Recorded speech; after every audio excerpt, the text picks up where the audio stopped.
বিজেপিক উৎখাত কৰিবলৈ যিকোনো ত্যাগ কৰিবলৈ সাজু এআইইউডিএফ। এআইইউডিএফৰে যুঁজাৰ পৰিৱৰ্তে উজনি অসমত বিজেপিৰ বিৰুদ্ধে যুঁজ দিয়ক কংগ্ৰেছে।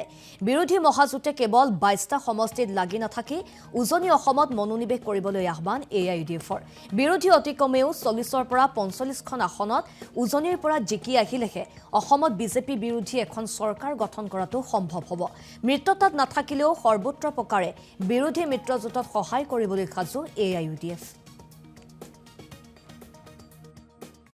যে বিৰোধী শক্তিয়ে এটি জোট কৰিবলৈ গৈ আছে, অন্যথা অখিল গগৈয়ে যোৱাবেলি বিজেপিক জিকাবলৈ যি সহায় কৰিছিল, লুৰিণজ্যোতি গগৈয়ে যিটো সহায় কৰিছিল, সেই সহায়টো অন্ততঃ এইবাৰ নহ'ব।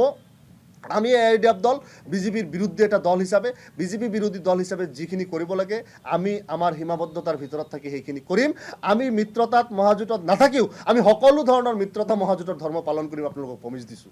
আমি বিচাৰোঁ যে এই বিজেপি এই জালিম শাসকৰ অৱসান হ'ব লাগে, আৰু তাৰ কাৰণে আমি যিমান বেছি চেক্ৰিফাইচ কৰোঁ তেওঁলোকক ক'বও নালাগে, কাৰণ তেওঁলোকে অন্ততঃ অখিল আৰু লুৰিণক চম্ভালি ৰাখক আৰু কংগ্ৰেছে গৈ উজনিত কাম কৰক। নামনিত ইউডিএফৰ বিৰুদ্ধে যুঁজ দিয়া বাদ দি তাৰপিছত তেওঁলোকে চৰকাৰ কৰক। ইউডিএফ অন্য কাৰো সৈতে নাযায়, বিজেপিৰ সৈতে কোনো কালেও নাযায়।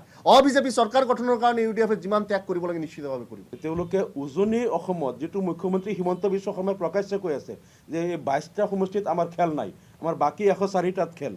সেই ১০৪টা সমষ্টিটো তেওঁলোকে মনোনিৱেশ কৰক। আমি সদায় কৈ আছোঁ তাত গৈ তাৰ পৰা অন্ততঃ ৪০-৪৫টা আসন ১০৪টাৰ পৰা আনিবলৈ তেওঁলোকে চেষ্টা কৰক। যদি সেইকেইটা এৰি দি তাত বিজেপিক ফ্ৰী হেণ্ড এৰি দি কেৱল ২২টাতে সীমাবদ্ধ থাকে, কংগ্ৰেছ ৰাইজৰ দল তেওঁলোক খালি ইয়াতে কাম কাজ কৰে, বাকী ১০৪টা বিজেপিক এৰি দিয়ে, তেনেহ'লেতো আৰু নহ'ব, সম্ভৱ নহ'ব। আপুনি যিটো প্ৰশ্ন কৰি আছে, আমি এতিয়াও কৈছোঁ তেওঁলোকে বাকী ১০৪টাত অলপ কাম কাজ কৰক, ভালকৈ শক্তি এই ২২টাক এৰি দি হ'লেও বা ইয়াত কম সময় দি তাত সময় বেছিকৈ দিয়ক, তাৰ পৰা ৪০-৪৫টা আনক। তেতিয়া আমি আশা কৰোঁ যে বিজেপি বিৰোধী চৰকাৰটো হ'ব।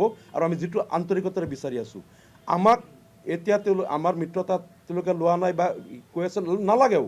আমাৰ কথা হ'ল ইলেকশ্যনৰ পিছত এনেকুৱা এটা ইকুৱেশ্যন হৈ যাব যে বিজেপি বিৰোধী চৰকাৰ হ'ব। তাত আমাৰ ফালৰ পৰা যিমান আমি বাহিৰৰ পৰা হওক ভিতৰৰ পৰা হওক যেনেকৈ সহায় কৰিব লাগে বিজেপি বিৰোধী চৰকাৰৰ কাৰণে আমি কৰিম। কিন্তু এতিয়া খালি তেওঁলোকে তাৰ পৰা ৪০-৪৫টা আসন আজৰি আনিবলৈ